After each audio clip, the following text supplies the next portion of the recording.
Hello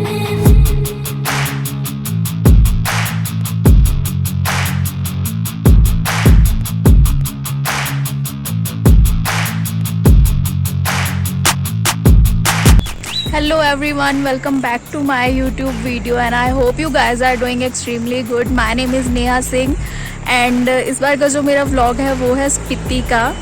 जी हाँ, मैं आई हूँ स्पीति वैली में for 7 days and 8 night trip.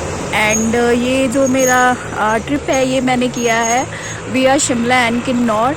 जी हाँ, स्पीति फुल सर्किट की स्टार्टिंग मैंने शिमला से की and this vlog is all about my Kinnaur journey. कैसे मैं शिमला से चितकुल गई जो कि इंडिया का लास्ट विलेज है एंड यही इंडिया का लास्ट ढाबा भी है. उसके बाद चितकुल से Reckong, Peo and Kalpa and then Kalpa to Nako. Video को अगर आपको अच्छी लगे तो लाइक कर देना, चैनल को सब्सक्राइब कर देना. तो चलिए let's start this journey of Spiti valley. तो गाइस, मैं आपको अपनी ट्रिप के बारे में बताना चाहूँगी कि ये कर तो मैं सोलो ही रही हूँ. लाइक ना मेरा कोई फैमिली में है ना कोई फ्रेंड है. बट ट्विस्ट ये है कि मैं ये टूर कंपनी के थ्रू पूरा जो है टूर कर रही हूँ. तो स्पीति वैली में मुझे नहीं लगता कि सोलो ट्रैवल करने में कोई मज़ा आता है.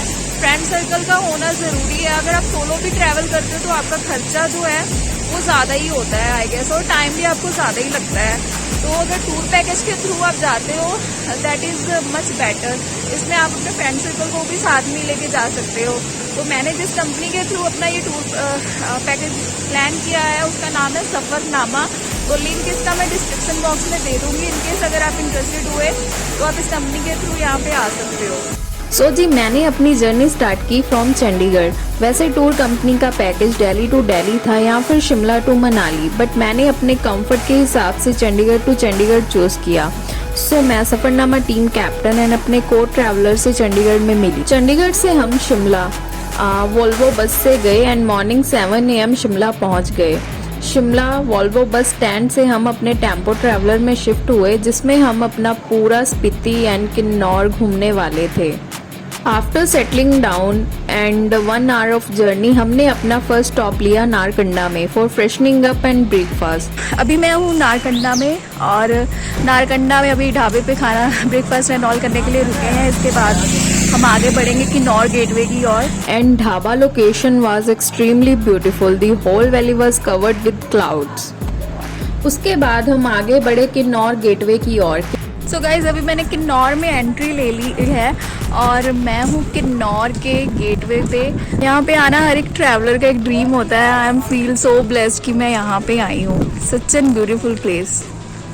किन्नौर गेटवे पे बहुत सारी पिक्चर शूट हुई हैं. रिसेंटली लाल सिंह चड्ढा मूवी का कुछ पार्ट भी यहीं शूट हुआ है.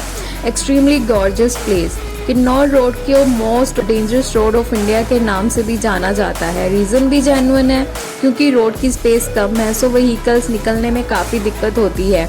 इसके अलावा रोड के जो मोड़ हैं वो भी बिल्कुल शार्प हैं. सो किन्नौर रोड पे ड्राइविंग करने के लिए एक्सपीरियंस ड्राइवर ही होना चाहिए. किन्नौर की ब्यूटी एंजॉय करते करते हमने अपना थर्ड स्टॉप लिया टपरी में लंच के लिए, जो कि किन्नौर गेटवे से 35 किलोमीटर डिस्टेंस पे है. यहाँ हमने सारा चाइनीज़ डिश नाम के प्यारे से ढाबे पे अपना लंच किया. लंच के बाद हम सांगला को क्रॉस करते हुए चितकुल पहुँचे. टपरी से चितकुल का डिस्टेंस 49 किलोमीटर है एंड ये 49 किलोमीटर नेचर को निहारते कैसे निकल गए पता ही नहीं चला. तो जी, चितकुल हिंदुस्तान का लास्ट विलेज है इंडो टिबेटन बॉर्डर पे एंड चितकुल में हमारा नाइट स्टे कैंप में था एंड ये सभी कैंप्स बसपा रिवर के पास थे. चितकुल में समर्स में रात को टेम्परेचर 8 से 9 डिग्री तक होता है और दूसरी ओर बसपा रिवर. सो आप अंदाज़ा लगा सकते हो कि ठंड कितनी लगी होगी. So guys, right now I am at Chitkul जो कि इंडिया का हिंदुस्तान का सबसे लास्ट विलेज है. और यहाँ पे मैं इवनिंग पे पहुँची हूँ. अभी जस्ट फ्रेश होके बाहर आई हूँ और आपको बाहर मैं एक व्यू दिखाने आई हूँ जो कि बहुत ही प्यारा है यहाँ से. तो कुछ ये व्यू है इसका. ये ब्रिज है चितकुल में जहाँ पे हमारा कैंप है. तो कैंप के पास ही ये रिवर है और रिवर के पास ही ये ब्रिज बना हुआ है.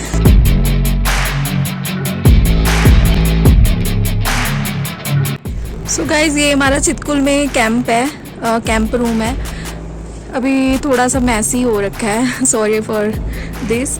ये बेड है, ये हम ट्रिपल शेयरिंग में कर रहे हैं तो थर्ड बेड लगा हुआ है।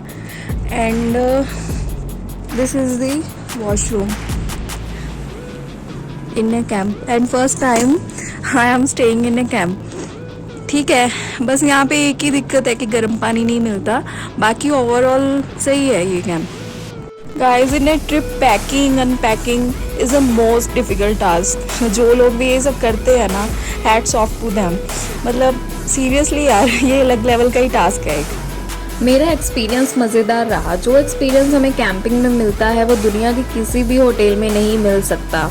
नेक्स्ट मॉर्निंग हम ब्रेकफास्ट करने के बाद निकले चितकुल हाइकिंग के लिए। So guys, it's 11:30 in morning और अभी हम चितकुल कैंप के बिल्कुल ऑपोजिट एक हाइक करके आए हैं। तो अभी 11:30 हो या 10:30 बजे हम हाइक के लिए निकले थे। एंड ये हाइक हमने इसलिए की ताकि आगे आने वाली जितनी भी हाइक है उसके लिए हम एडजस्ट कर पाएंगे या नहीं कर पाएंगे। So that's why we did this hike और बहुत ही अच्छी रही हाइक। हाइकिंग के बाद इंडिया का लास्ट पोस्ट ऑफिस क्रॉस करते हुए हम गए हिंदुस्तान के आखिरी ढाबा पे। सो गाइस, अभी हम ढाबे पे नीचे जा रहे हैं लंच करने के लिए, जो कि यहाँ से बोर्ड के बिल्कुल साथ में है, नीचे लो। यहाँ हमने मैगी एंड टी ही ली एंड लास्ट ढाबे पे बैठ के खाना खाने की वाइब भी अलग होती। डे 2 में चितकुल एक्सप्लोर करने के बाद हम सांगला में रुके just to do shopping and then Sangla से करचम होते हुए हम पहुंचे रिकॉन्ग। गाइस, करचम से रिकॉन्ग का रास्ता and natural beauty of hills इतनी मस्त थी कि आपको ज़रूर कहूँगी एक बार किन्नौर ज़रूर विज़िट करना अपनी लाइफ में। सो जी, रिकॉन्ग में हमने किया अपना लंच एंड मैंने यहाँ थोड़ी शॉपिंग भी की।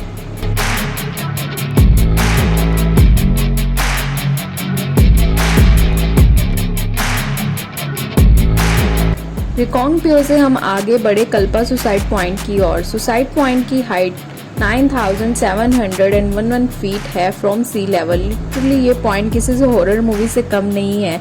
यहाँ बहुत से लोगों ने सुसाइड भी की हुई है, जो कि मैंने पहले ही सुना हुआ था। At the end most horrible place in Kinnaur. इतनी हाइट से जब आप नीचे की ओर देखते हो तो डर तो लगता ही है। सुसाइड पॉइंट के बाद हम पहुँचे अपने होटल में, जो कि कल्पा में था। कल्पा बेसिकली एक छोटा सा स्मॉल विलेज है जो कि रिकॉन्ग से 7 किलोमीटर के डिस्टेंस पे है। यहाँ हमें पहुँचते पहुँचते रात ही हो गई थी। और ये है कल्पा में हमारा hotel.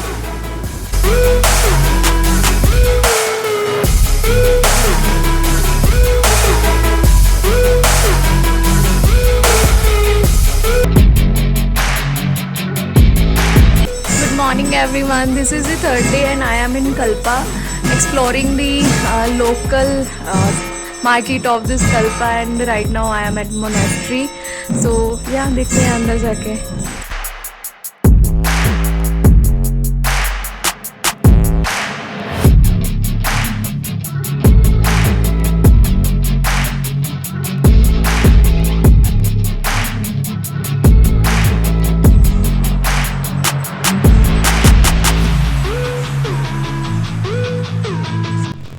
So guys, Kalpa is a very small town. तो यहाँ पे बस 2 मोनेस्ट्रीज ही हैं। इसके बाद किन्नर कैलाश का यहाँ से ट्रैक भी जाता है, जिसको कंप्लीट करने में आई गेस 2 डेज़ या 3 डेज़ लग जाते हैं। तो इट्स अ स्मॉल टाउन। यहाँ पे आप जस्ट मोनेस्ट्री एंड ऑल और वेदर एंजॉय कर सकते हो। एंड अगर यहाँ की मैं वेदर की बात करूँ तो अभी जैसे मैं जुलाई में यहाँ पे आई हूँ तो वेदर इज़ क्वाइट गुड। ज़्यादा ठंड भी नहीं है और गर्मी भी नहीं है, तो आप इजीली आप यहाँ पे 1 और 2 डेज स्टे कर सकते हो।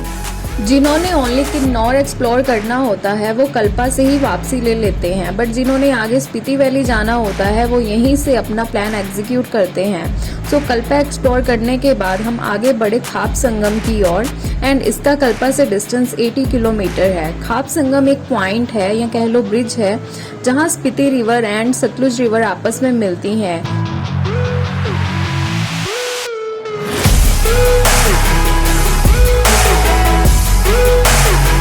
ये पॉइंट बहुत ही अमेजिंग है। फोटोज, रील्स, वीडियो, शॉर्ट सबके लिए अमेजिंग प्लेस है ये।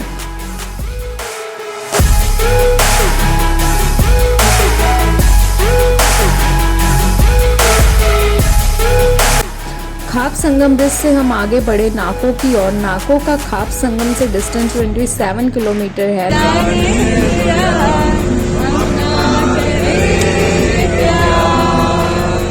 नाको पहुंचकर हम सबसे पहले गए नाको मोनेस्ट्री में। मोनेस्ट्री के बाद हम नाको लेक गए।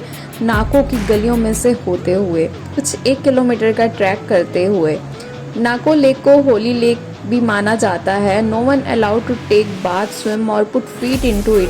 बट ये डोंकी पता नहीं क्या कर रहे हैं।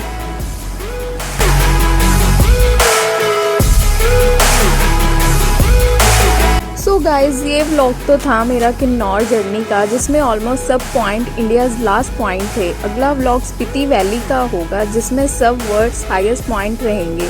सो make sure to watch Spiti vlog. Video अच्छी लगे तो लाइक एंड चैनल को सब्सक्राइब करना मत भूलना। Till then take care, bye bye, शब खैर।